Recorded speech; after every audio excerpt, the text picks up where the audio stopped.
நண்பர்கள் அனைவருக்கும் வணக்கம். நன்றி. இல்லாமல் இறைவனோட அருளாலையும் நிலையிலையும் செயல்படுவதால் அனுபவம் மனம் தேவா அமைதியா வாழ இதனாலான எல்லா முயற்சிகளையும் செய்து வருகிறோம். நண்பர் தேவா அவர்கள் குறிப்பிட்ட போல கோயம்புத்தூர் ஒருங்கிணைப்பு மனசாட்சியின் தீர்மானத்தின் அடிப்படையில ராத்திரி 9 to 10:30 மணி நடத்தப்படுகின்ற இந்த ஆன்லைன் மீட்டிங்ல நான் 24 hours 24 மணித்துளிகள் ஒரு நாள் அப்படின்னு வந்து ஒவ்வொரு நாள் ஒவ்வொரு பக்கமாக எடுத்து வாசி விளக்கம் பார்த்து கலந்தாய் சேர்ந்து கூட்டத்தை நடத்தி கொண்டிருக்கின்றோம். தொடர்ச்சியாக நாம இன்னைக்கு வந்தடைந்திருக்கிற பக்கம் ஜூலை மாதம் 18ஆம் நாள். முதல்ல இந்த ஜூலை 18க்கான சிந்தனையை வாசிச்சு அதற்கு அப்புறமா அதற்கான விளக்கத்தை பார்த்து கலந்தாய் செய்து இந்த கூட்டத்தை நிறைவு செய்வோம். ஜூலை 18 சிந்தனையை வாசிப்பதற்கு நண்பர் தேவா அவர்களை அன்போட பணியோடு அளிக்கிறோம். தேவா, தேங்க்யூ. ஜூலை 18.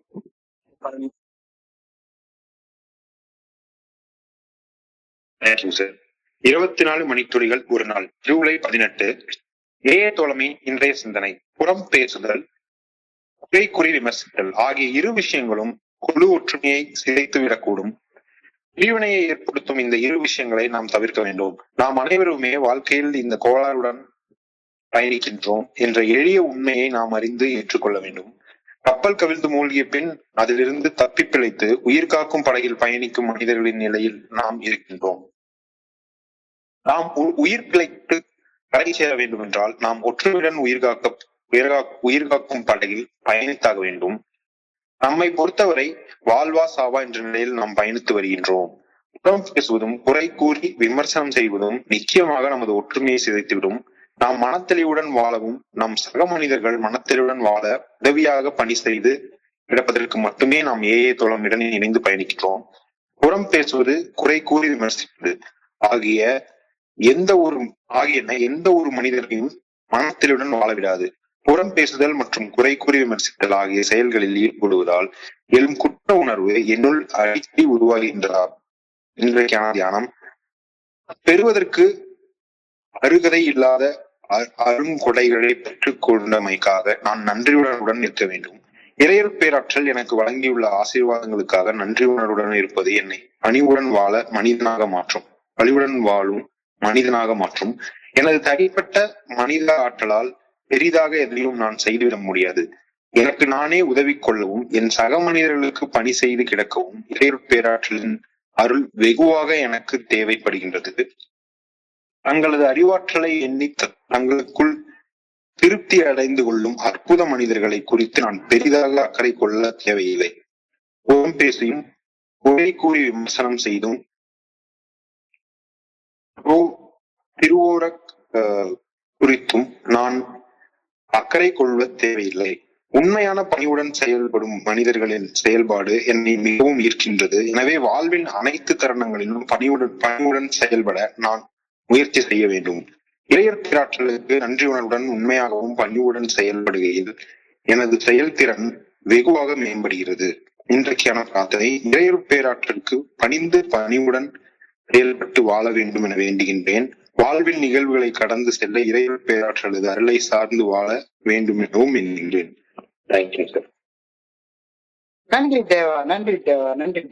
நண்பர்கள் அனைவருக்கும் மீண்டும் ஒருமுறை என்று அன்பான பணிவான வணக்கங்களை தெரிவித்துக் கொள்றேன். இதுதான் நான் புதுமையாளி. எல்லாம் இறைவனோட அருளாலையும் தோழர் நிலை இணைந்து செயல்படுவதால் நான் பெற்றுக்கொள்ளக்கூடிய அனுபவம் கொண்டு நம்பிக்கையாளியும் இன்னைக்கு ஒரே ஒரு நாள் நான் குறிக்கல தெளிவா மன நிறைவா அமைதியா வாழ என்னாலான எல்லா முயற்சிகளையும் செய்து கொண்டிருக்கின்றேன். பொறாமை, ஜெலசி, எண்ணி இந்த உணர்வை பத்தி நிறைய நாம் கேள்விப்பட்டிருக்கிறோம். பொறாமை என்பது என் கூட வாழக்கூடிய ஒரு சக மனிதன் என்னை விட உயர்ந்தவனாகவும், என்னை விட வாழ்க்கையில வெற்றி பெற்றவனாகவும், என்னை விட செல்வம் மிகுந்தவனாகவும், என்னை விட அழகானவனாகவும், என்னை விட திறமை மிக்கவனாகவும் இருக்கிறத பார்த்தா எனக்கு அதை தாங்கிக் கொள்ளவே முடியாது. நம்ம கூட இருக்கிறாள், நம்மளோட எல்லாத்துலயும் நல்லா இருக்காங்க. அப்ப அந்த மாதிரி என்னுடைய சக மனிதன் என்னை விட சிறந்தவனாக எனக்கு தோற்றம் பெறும் போது என் மனசுக்குள்ளார இயல்பாக தோன்றக்கூடிய வன்மம் அல்லது ஆற்றாமை, அவன மாதிரி நான் என்னால இருக்க முடியலையே அப்படின்ற ஆற்றாமை உணர்வு, இதுதான் பொறாமை அப்படின்னு நம்ம சொல்றோம். பிறர் சிறப்பாக இருப்பதை விரும்பாத வைத்தெரிச்சல், பிறர் சிறப்பாக இருப்பதை விரும்பாத அந்த வைத்தெரிச்சல் படும் மனநிலையைத்தான் பொறாமை அப்படின்னு நம்ம சொல்றோம். சரி, இந்த பொறாமை வந்துட்டா என்ன செய்யணும்? அந்த மனுஷனுக்கு முன்னால நம்ம எதையுமே சொல்ல மாட்டோம், மறைச்சுக்குவோம்.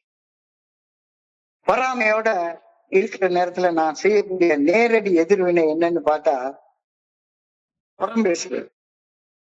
புறம் பேசுறது. அந்த எல்லாத்துலயும் சிறந்தவனா இருப்பான். அந்த நண்பருக்கு ஏதாச்சும் ஒரு சின்ன குறை இருக்கும். அந்த குறைய சின்னதை பெருசாக்கி, ஈர பேனாக்கி, பேனை பெருசாலியாக்கி, பெருசாலியை பெருமாளாக்கி, பெருசாக்கி பேசுறது. குறைகளை விமர்சனம் செய்ய பேசுறது. இதுதான் பொறாமையோட நேரடி எதிர்வினை அப்படின்னு புரிஞ்சுக்கிறோம்.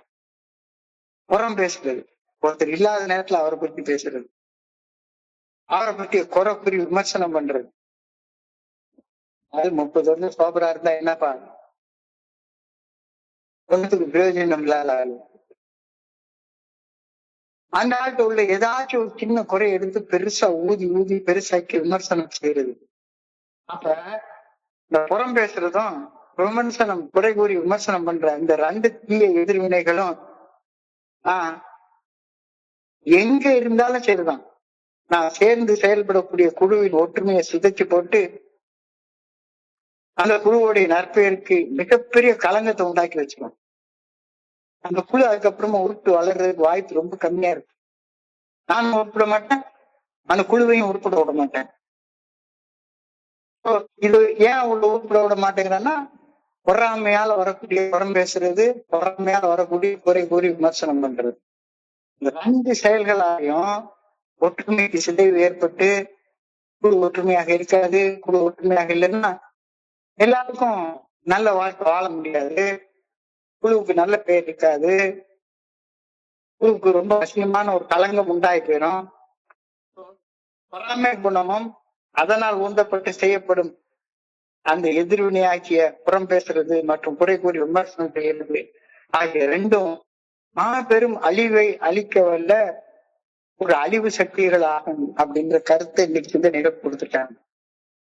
இந்த 2 பொறாமையால உந்தப்பட்டு புறம் பேசுறது, பொறாமையால உந்தப்பட்டு குறை கூறி விமர்சனம் பண்றது, 2 ஒரு மனுஷனை அழிச்சு போட்டுரும். தீய சக்திகள், அழிவு சக்தி. புறம் பேசுறதும் விமர்சித்து குறை கூறுவதும் என்னை என் சக மனிதர்களுக்கு எதிராக திருப்பி ஒரு நச்சு சூழலை, ஒரு பாய்ச்சனத்தை மாற்றுகிற ஒரு நச்சு சூழலை உருவாக்கிறோம். புறம் பேசுற இடத்துலயே ஒரு வகையான விஷ காத்துதான் இருக்கு. புறம் பேசுற சூழ்நிலையில் இருக்கிறவங்க மன அமைதியோட திரும்ப முடியவே முடியாது. இந்த பொறாமையில புறம் பேசுறது, பொறாமையில அடுத்தவங்களை குறை சொல்லி விமர்சனம் பண்றது எனக்குள்ளார ஒரு கொடூரமான ஆணவத்தையும் வளர்த்துட்டுரும். கொடூரமான ஆணவம் கருத்து நீ சொல்றாங்க, சாதாரண ஆணவம் இல்ல, கொடூரமான ஆணவம். உன்னையோட சரிக்கா அவன் என்னையோட பெரிய ஆளா இருப்பான், ஆனா அவருடைய நல்ல பேருக்கு களங்கம் ஏற்படுத்துற மாதிரி உட்காந்து புறம் பேசிட்டே இருக்கிறது, அவர் சரி என்ன செயல்னாலும் விமர்சனம் பண்ணிட்டே இருக்கிறது. புறம் பேசுறதும் குறை சொல்லி விமர்சனம் பண்றதும் எனக்குள்ளார ஒரு கொடூரமான ஆணவத்தை வளர்த்துக்கின்றன. என் சக மனிதர்களது நல்லிணக்கத்தை பேணுவதற்கு பதிலாக நான் குறை கூறி விமர்சனம் செய்து புறம் பேசுறத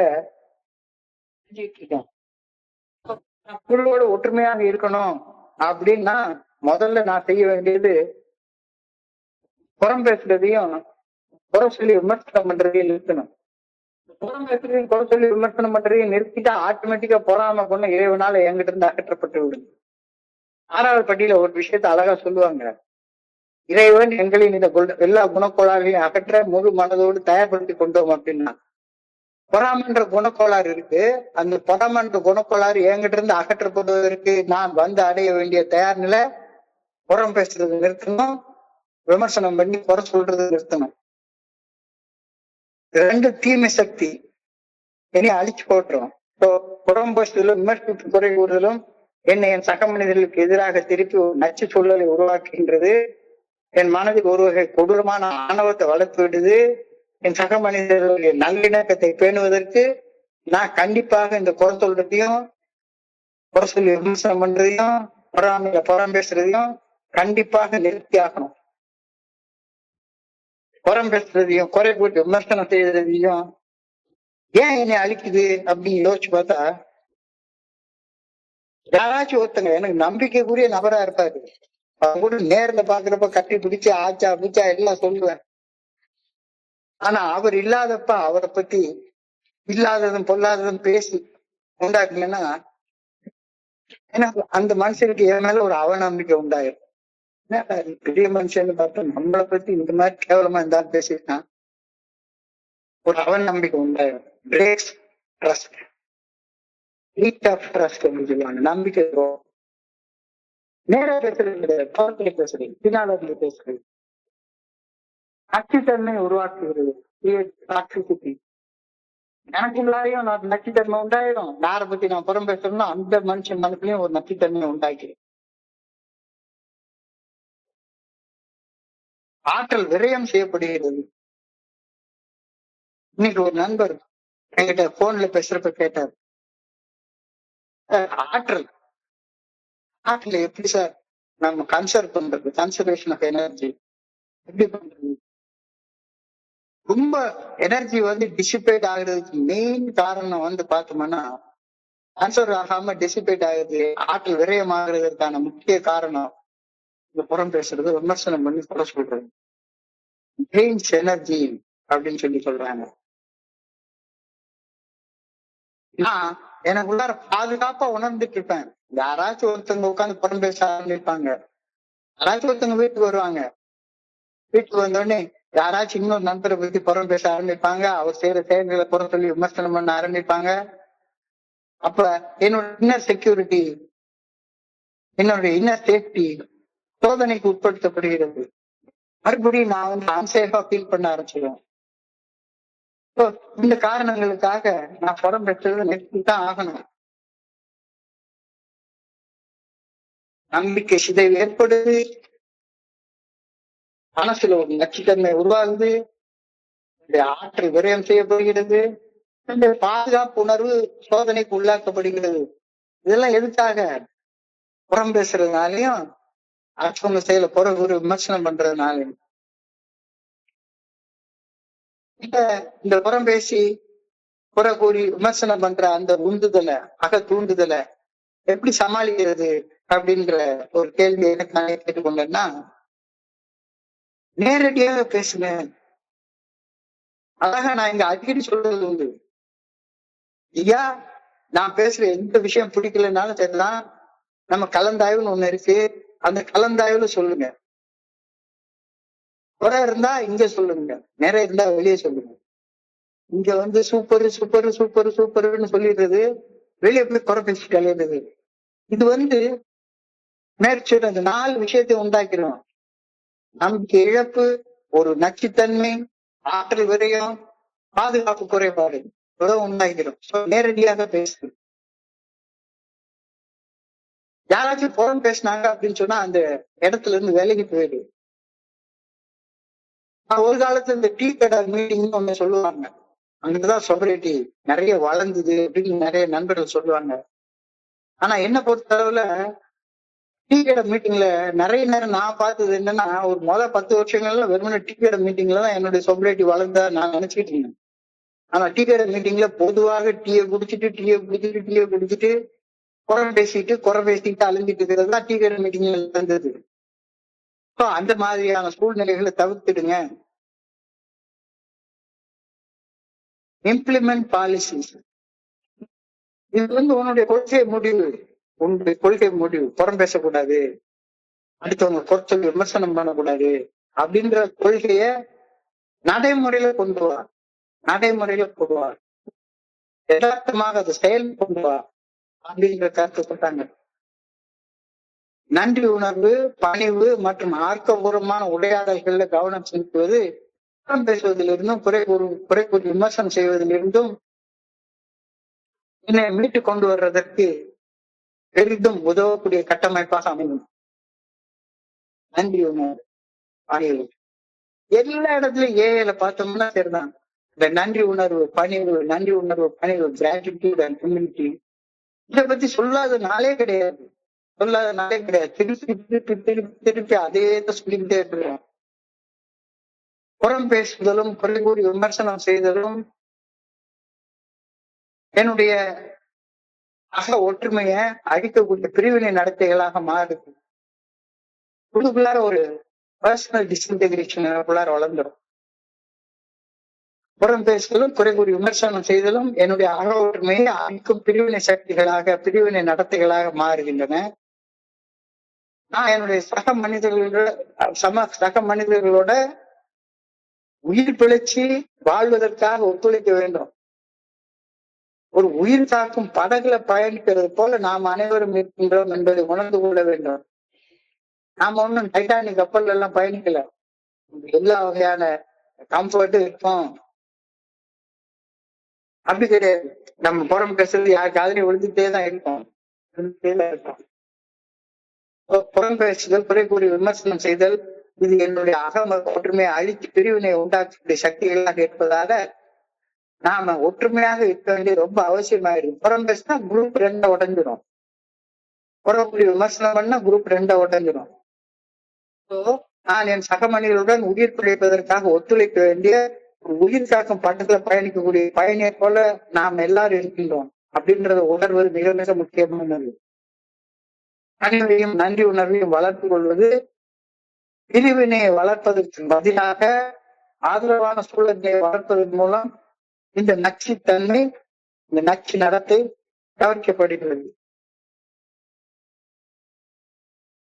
அப்ப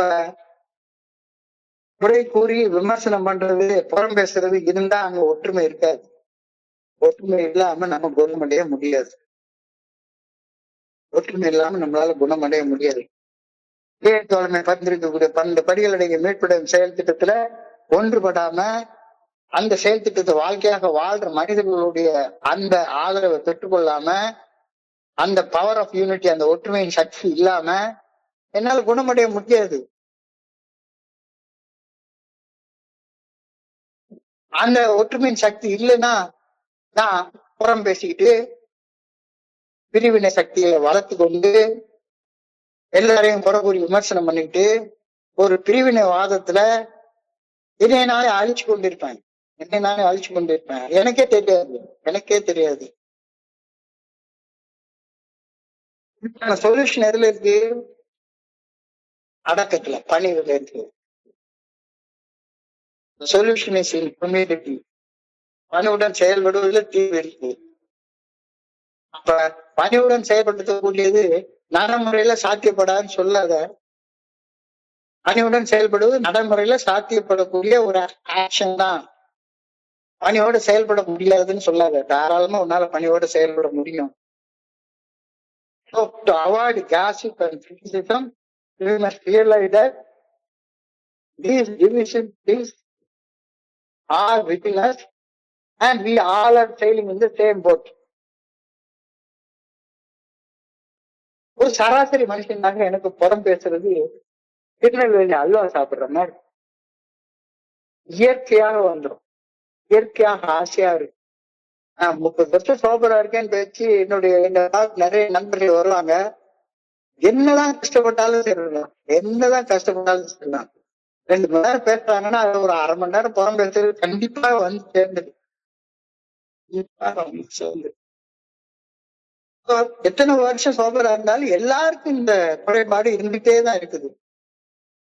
இந்த சேம் போட் சொல்லும் போது இந்த சேம் போட்டுங்கிறது ஒரு டைட்டானிக் கப்பல் மாதிரி சொகுசு கப்பல் கிடையாது. அந்த சொகுசு கப்பல் உடஞ்சி கீழே விழுந்துருச்சு. குடிநோய் வாழ்க்கை அப்படின்ற சொகுசு கப்பல் உடஞ்சி மூழ்கி போயிடுச்சு. ஏங்கிறது உயிர் காக்கும் படகு, லைஃப் போட். இதை பெரிய போட்டு நம்ம புரிஞ்சுக்கொள்ளணும். ஏங்கிறது ஒரு சொகுசு கப்பல் எல்லாம் கிடையாது. இங்க எல்லாரும் எல்லாம் பேசத்தான் செய்வாங்க, காதுல உள்ளத்தான் செய்யும், கொஞ்ச நேரம் கஷ்டம் இருக்கத்தான் செய்யும். இது சகிச்சு கொண்டு வாழ்றதுதான் வாழ்க்கையே இருக்குது. ஏஏ தோழமைன்னு வந்து இணைவதற்கு முன்னால நாம பயணிச்சது அந்த டைட்டானிக் என்ற சொகுசு கப்பல். அதுல ஏகப்பட்ட கிளாஸ் இருக்கும். சூப்பர் டூப்பர் கிளாஸ் இருக்கும், ஃபர்ஸ்ட் கிளாஸ் இருக்கும், செகண்ட் கிளாஸ் இருக்கும், தேர்ட் கிளாஸ் இருக்கும், லேபர் கிளாஸ் இருக்கும், எல்லா கிளாஸும் இருக்கும். ஃபர்ஸ்ட் கிளாஸ்ல பயணிக்கிறவங்க ஒரு பெரிய பெரிய பெரிய பெரிய சூட்ல இருக்கிற மாதிரி வாழ்ந்துட்டு இருப்பாங்க. அதே கப்பல்ல தேர்ட் கிளாஸ்ல லேபர் கிளாஸ்ல பயணிக்கிறவங்க வந்து சின்னதா ட்ரெயின்ல போற மாதிரி அவங்களுக்கு ஒரு சின்ன டயர் மட்டும்தான் இருக்கும். படுக்கிறதுக்கு மட்டும் ஒரு இடம் இருக்கும், அவ்வளவுதான் படுத்திருப்பாங்க. So we are like a group of people in a lifeboat. The main steamer has sunk.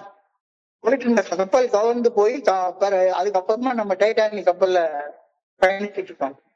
இந்த டைட்டானிக் படம் பாத்தீங்கன்னா அந்த படத்துல ஒரு சீன் ஒண்ணு வரும். கப்பல் கவர்ந்துரும், எல்லாரும் அங்க இருக்கிற லைஃப் போட்டு தான் ஒன்னொன்னா இறக்குவாங்க கடல்ல. கடல்ல இறக்கணும் உடனே எல்லாரையும் மெல்ல மெல்ல மெல்ல மெல்ல ஒரு போட்ல வந்து மிஞ்சி போனா 10 பேர் 15 பேர் இருக்கும். அவ்வளவுதான் லைஃப் போட் தாங்கும். ஒவ்வொருத்தரையா இறக்கிட்டு இருப்பாங்க. அப்ப வந்து அந்த கப்பல்ல பயணிச்சுட்டு இருந்த ஹீரோயினுடைய அம்மா பெரிய பணக்காரி, சூப்பர் டூப்பர் கிளாஸ்ல டிராவல் பண்ணிட்டு இருக்கிற பணக்காரி. அந்த பணக்காரி வந்து அந்த கார்டு விட்டு கேட்பா, இந்த லைஃப் போட்ல எல்லாம் ஃபர்ஸ்ட் கிளாஸ் கிடையாதா? அதாவது அந்த சோகமான நேரத்திலயும் கூட ஒரு ஜோக்கு, லைஃப் போட்ல எல்லாம் ஃபர்ஸ்ட் கிளாஸ் கிடையாதா? ஏல ஃபர்ஸ்ட் கிளாஸ் கிடையாதான்னு கேட்டா இந்த கேள்விதான் அர்த்தம். ஏல வந்து 40 வருஷம் சோகரு, எனக்கு ஃபர்ஸ்ட் கிளாஸ் ட்ரீட்மெண்ட். ஒருத்தர் 25 வருஷம் சோகட்டு, அவருக்கு ட்ரீட்மெண்ட்.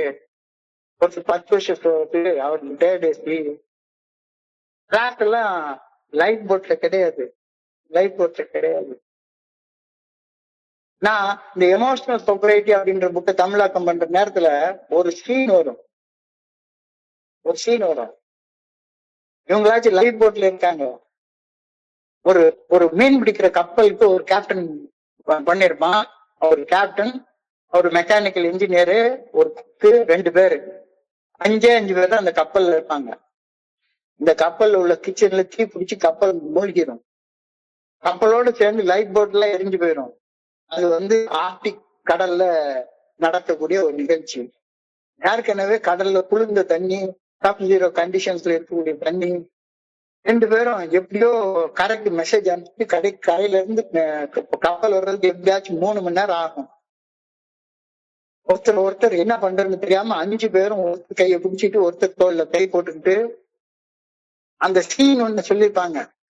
என்னடா பண்றது, எப்ப நமக்கு ரெஸ்கியூ போட் வரும் தெரியாது. அப்ப அந்த கடல்ல மூழ்கிட்டு இருக்க நேரத்துல நம்ம 5 பேர் சேர்ந்து ஒரு ஏஎம் மீட்டிங் நடத்துவோமா அப்படின்னு சொல்லி இவர் கேட்பாரு. கடல்ல மூழ்கிட்டு இருப்பாங்க, லைஃப் போட் கூட கிடையாது. ஒருத்தர் பிடிச்சுக்கிட்டு தாங்கிக்கிட்டு லைஃப் ஜாக்கெட்டை போட்டுக்கிட்டு கடல்ல மிதந்துட்டு இருப்பாங்க. குளிர் தாங்க முடியாத குளிர்.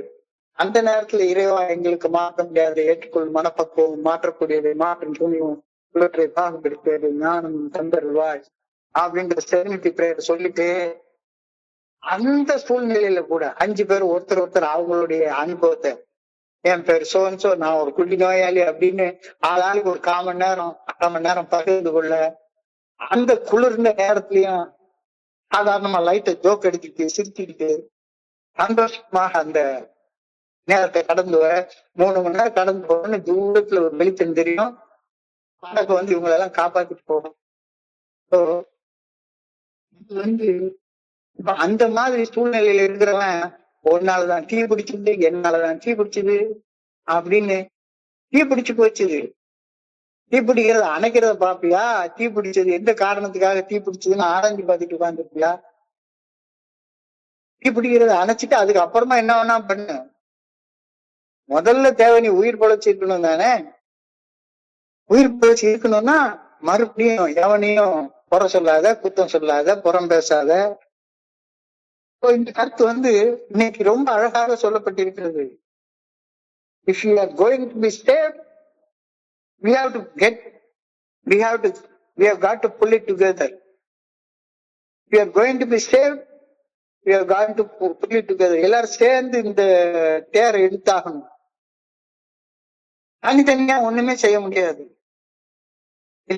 எல்லாருமே சேர்ந்து போயிடுவோம். யாரார் இந்த தோழமையுடைய ஒற்றுமையோட இருக்காங்களோ, புறம் பேசாம இருக்காங்களோ, குறக்கூடிய விமர்சனம் பண்ணாம இருப்பாங்களோ, அவங்க எல்லாம் they'll get saved. As a matter of life, it is a matter of life and death. இங்க வர்றது எல்லாருமே சும்மா வேடிக்கை பார்க்கறதுக்கு, விளையாடுறதுக்கு நம்ம இங்க வர்றோமா? ஊர்ஸ்ல வர்றோமா? குடல் கறி சாப்பிட வர்றோமா? இல்ல, அதெல்லாம் உன்னுடைய தனிப்பட்ட வேலை. ஊர் சுத்து, எவ்வளவு நாள் சாப்பிட வேணாலும் சாப்பிடு, எவ்வளவு வேணாலும் பண்ணி பணம் சம்பாதிச்சுக்கோ. அதை பத்தி ஐடியா கிடைக்கிறதுக்கெல்லாம் இங்க வரல. இது வாழ்வா சாவாங்கிற இடம். எல்லாருமே அதே நேரத்துல தான் வந்துட்டு இருக்கோம். It is a matter of life and death for us. So gossip and criticism are slower ways of disrupting any group. நம்ம காசிப் பண்றதுனால, ஒரு விமர்சனம் பண்றதுனால ஒரு குழு இழுத்து மூடிட்டோம்னா, அந்த குழுவால உயிர் பிழைச்சிருக்க வேண்டிய ஒரு குடிநோயாளி செத்து போற வாய்ப்பு உண்டு. அவனை சாவடிச்ச சாபம் நம்ம தலையில வந்து விடியும். புறம் பேசாத, விமர்சனம் பண்ணாத. நிறைய இடங்கள்ல தான் விமர்சனம், குறை பேசுறது.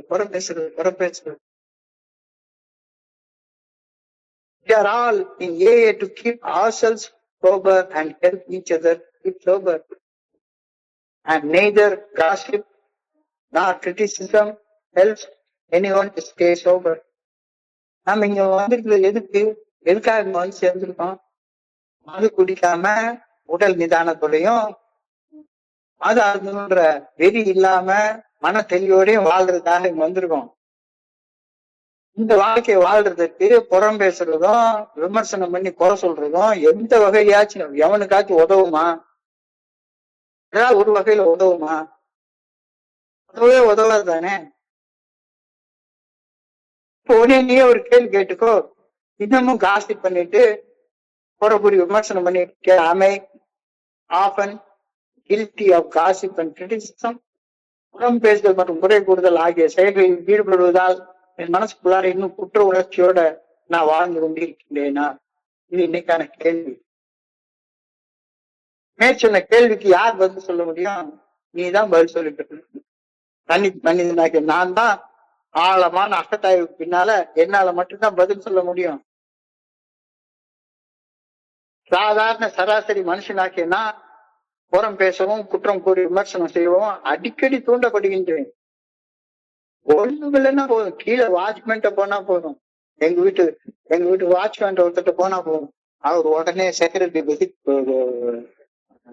சொசைட்டி சேர்மனை பத்தி, சார் மனுஷனா சார் அந்த ஆளு அப்படின்னா, இல்ல அங்க வர்ற யாரையாச்சும் ஒருத்தரை பத்தி கொட்ட பேசாம யாருமே இருக்கவே கிடையாது.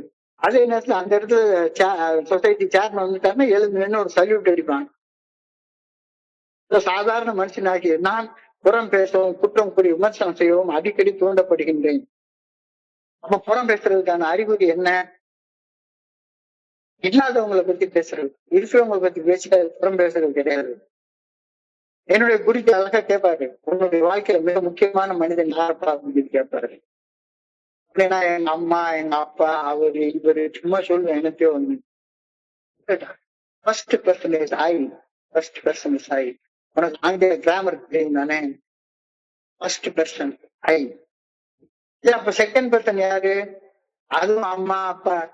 செகண்ட் பர்சன் ஒரு குறிப்பிட்ட நேரத்துக்கு முன்னால யாரு இருக்காரோ அவரு தான் செகண்ட் பர்சன். நீங்க உங்க ரெண்டு பேர் பத்தி மட்டுமே பேசுறீங்க. உங்க முன்னால இருக்கிற எல்லாருமே third person. He, she, it.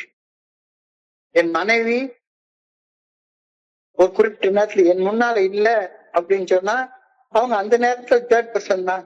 இப்ப இல்லாதவர்களை பற்றி விவாதிக்காதீங்க. புறம் பேசுறதுல ஒரு பழக்க அடிமைத்தனமாக, ஒரு அடிக்ஷனா மாத்திக் கொள்ளாதீங்க. புறம் பேசுறதால ஏற்படக்கூடிய எதிர்மறை விளைவுகளை யோசிச்சு பாருங்க. எப்படியாச்சும் ஒண்ணு சொன்னா ஆதாரமற்ற கதைகளை பரப்புறதுல நம்மள மாதிரி கில்லாடி யாருமே கிடையாது.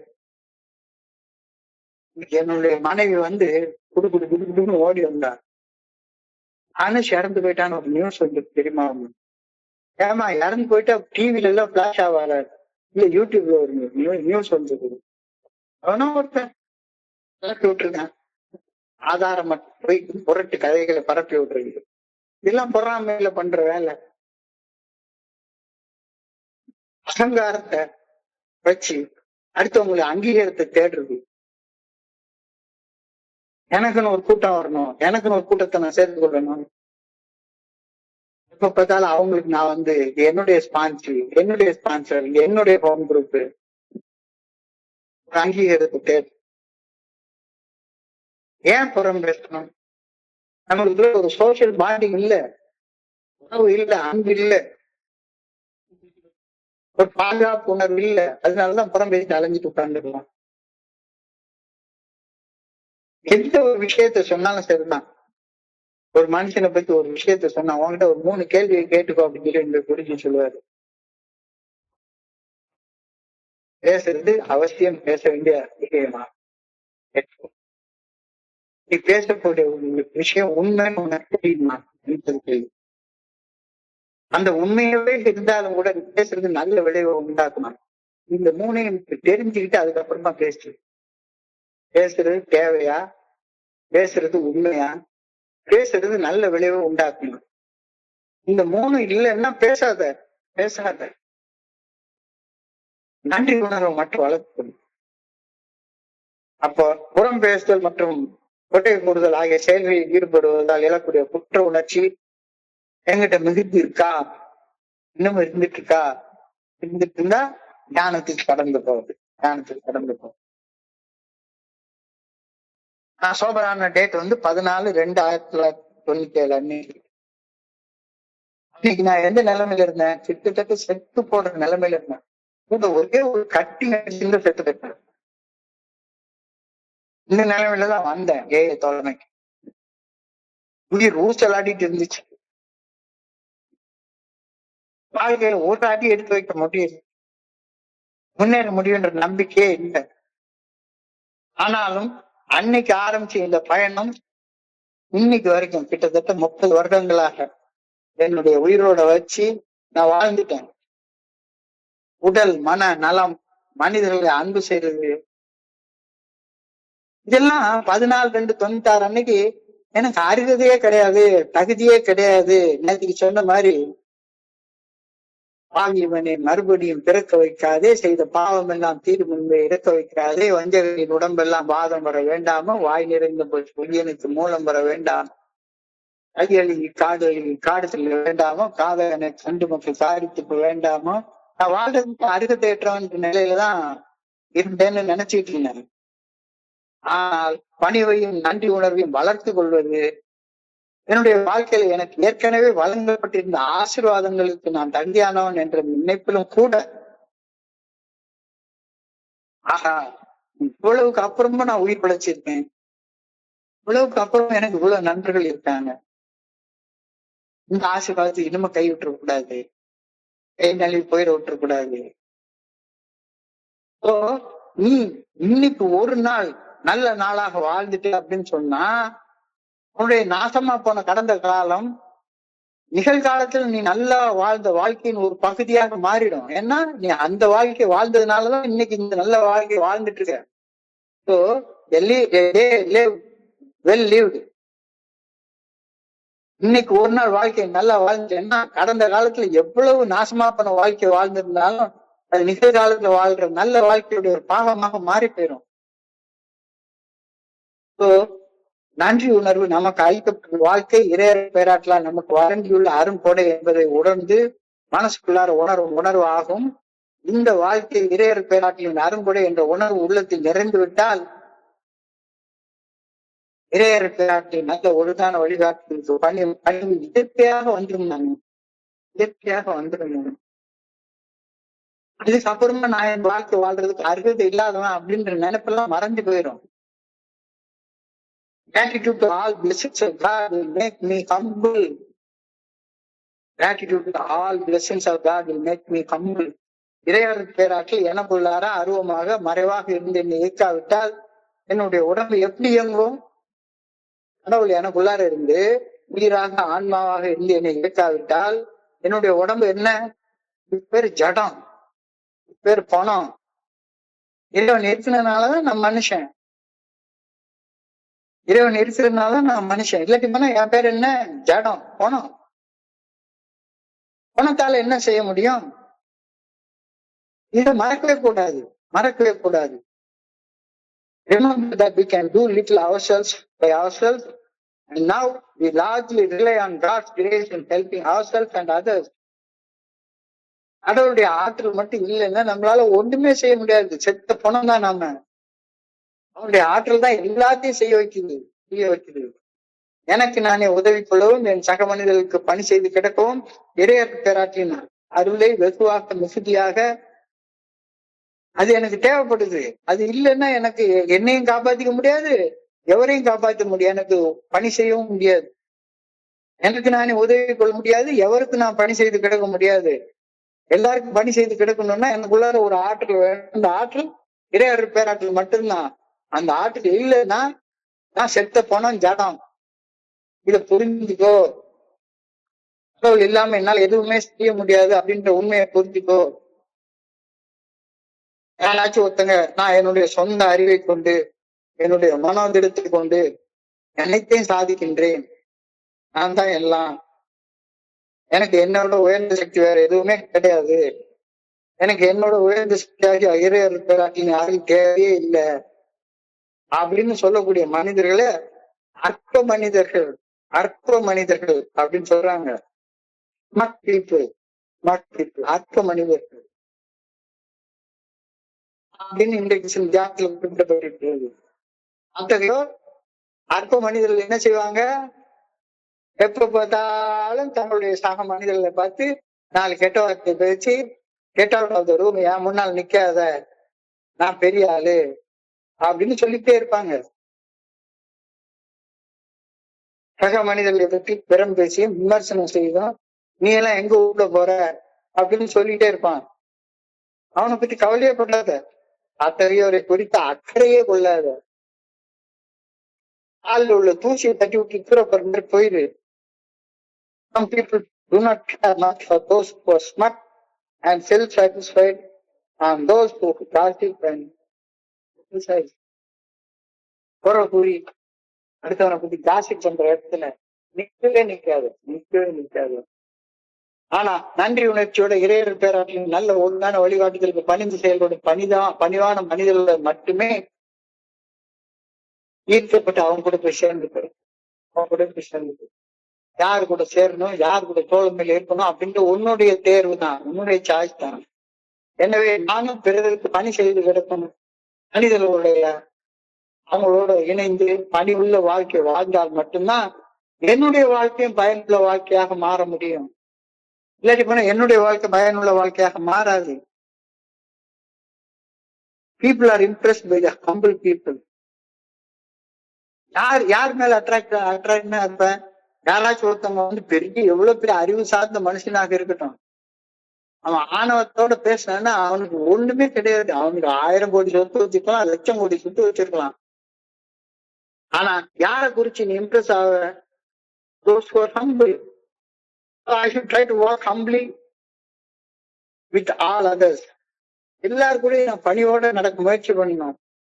இறையர் பேராற்றில் நல்ல ஒழுங்கான வழிகாட்டுதலுக்கு பணி செயல்படுவதன் மூலம் நமது நன்றியை செலுத்துகின்றோம். இந்த பண்பினால் நம்முடைய செயல்திறன் பன்மடங்கு அதிகரிக்கின்றது. வர்றப்ப 39 வயசுல என்னாலெல்லாம் இவ்வளவு வேலை செய்ய முடியுமான்னு எனக்கு பயங்கர டவுட். இன்னைக்கு சர்வசாதாரணமா எல்லா வேலையும் செஞ்சுட்டே இருக்கிறேன். 10 பைசா எதிர்பார்க்காம இறையர் பேராற்றின் நல்ல ஒழுங்கான வழிகாட்டுதலுக்கு பணி செயல்படுவதன் மூலமாக நம்முடைய நன்றியை தெரிவித்துக் கொள்கின்றோம். அந்த நன்றியை தெரிவிக்கக்கூடிய பணிவினால் நம்முடைய செயல்திறம் பல மடங்கு அதிகரிக்கின்றது. நன்றி உணர்வு அறிந்து பணிவோடு செயல்படுவதால we recognize this divine soul.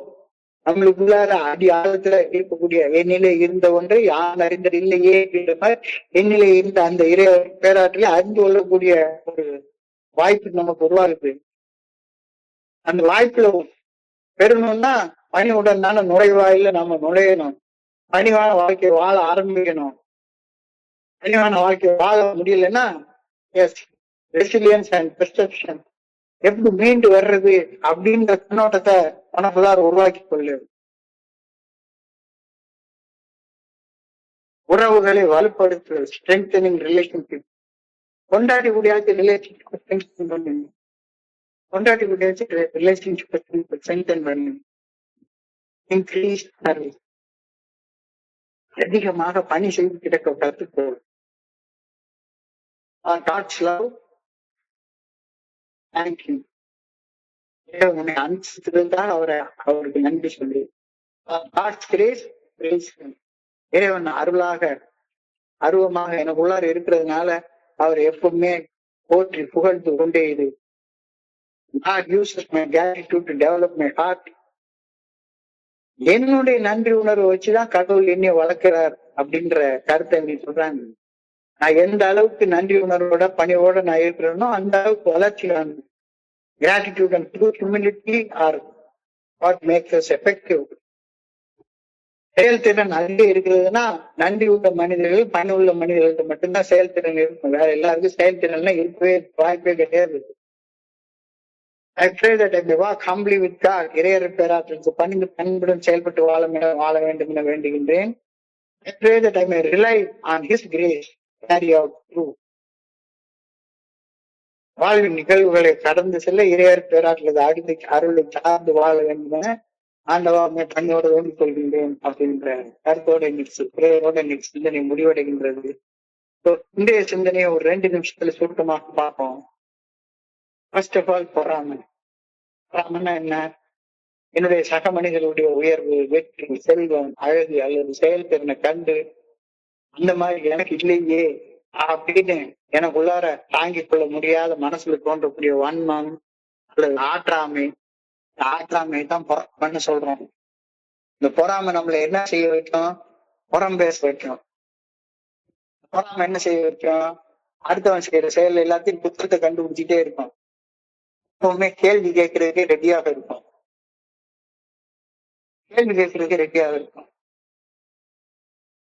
புறம் பேசுதலும் விமர்சித்து குறை கூறுதலும் என்னுடைய சக மனிதர்களுக்கு எதிராக திரும்பி ஒரு சூழ்நிலை என்னுடைய மனசுக்குள்ள உருவாக்கி வச்சிருந்தது. புறம் பேசுறதுனால உள்ளத்துக்குள்ள அவநம்பிக்கை உண்டாகுது. அப்படியே நம்ப முடியாது, யாரே நம்ப முடியாது. உள்ளத்துக்குள்ளார எப்ப பார்த்தாலும் ஒரு நச்சுத்தன்மை,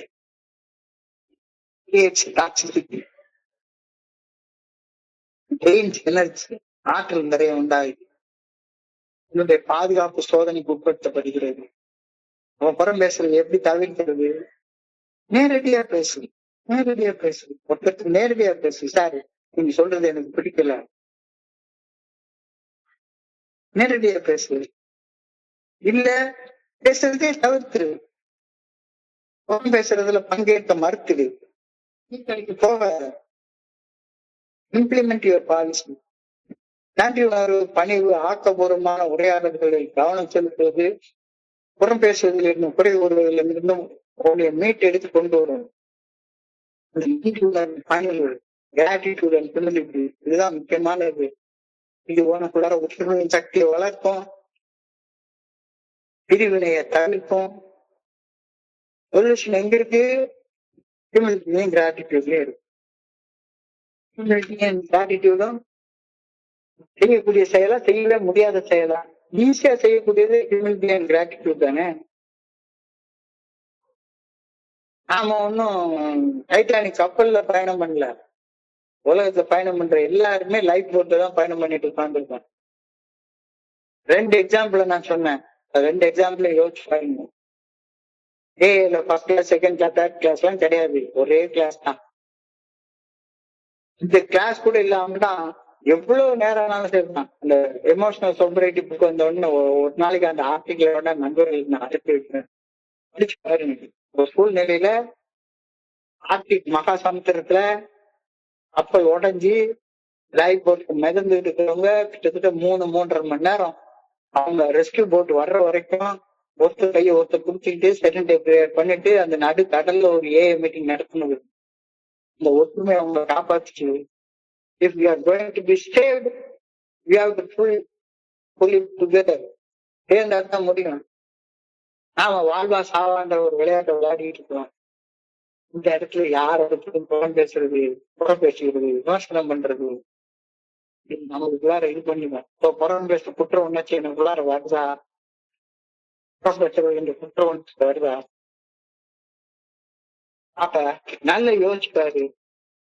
செத்து போற நிலையில இவருக்கு எந்த தகுதியுமே இல்லாத நிலையில தொடர்ந்து நான் வந்து சேர்ந்தேன். இன்னைக்கு எல்லாம் இருக்கு. இன்னைக்கு என்ன இல்லை வந்தது என்னுடைய அறிவாற்றல் இருந்து நான் செத்து தானே போயிருக்கணும்.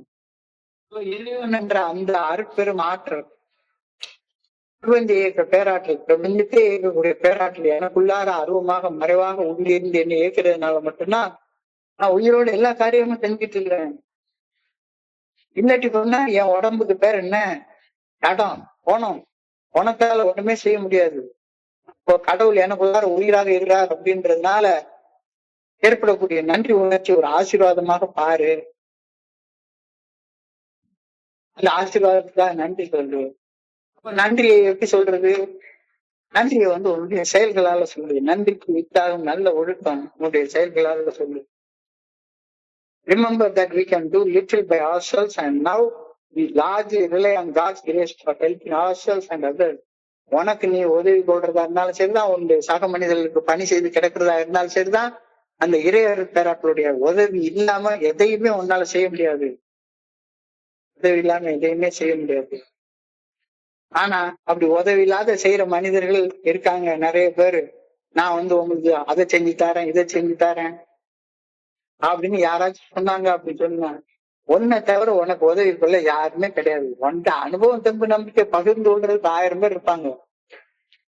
அந்த அனுபவத்தை வச்சு வளர வேண்டியது நீதான். People do not care much for those who are smart and self-satisfied. என்னுடைய தன்னலத்தாலையும் தன்மனத்திலையும் அறிவு சார்ந்த ஆணவத்தாலையும் தான் நான் குணமடைந்துட்டேன். நான் பாரு 12 படிகளுடைய மேற்பட்ட செயல் திட்டத்தை என்னுடைய அறிவு சார்ந்த விஷயங்களால ஃபாலோ பண்ணிட்டேன். அற்ப பதர்கள்னு சொல்றாரு. அற்ப பதர்கள் இந்த வார்த்தை அப்படி டைரக்டா உபயோகப்படுத்திருக்காரு. They are smart. They are self-satisfied. அவங்களை பற்றி அக்கறையே கொள்ளாத. ஆனா யார் உன்னை அட்ராக்ட் பண்ணுவாங்க? இறைவனுடைய நல்ல ஒழுங்கான வழிகாட்டுதலுக்கு பணிஞ்சு நன்றி உணர்வோட வாழ்றவன். அவனாலதான் நான் உயிர் பிழைச்சிருக்கேன் சொல்றேன். For God's love, thank you. For God's grace, praise Him. God uses your gratitude to develop yourself. உன்னுடைய நன்றி உணர்வை வச்சுதான் உன்னை அவரு இம்ப்ரூவ் பண்ணி கொண்டு போயிட்டே இருக்கிறாரு.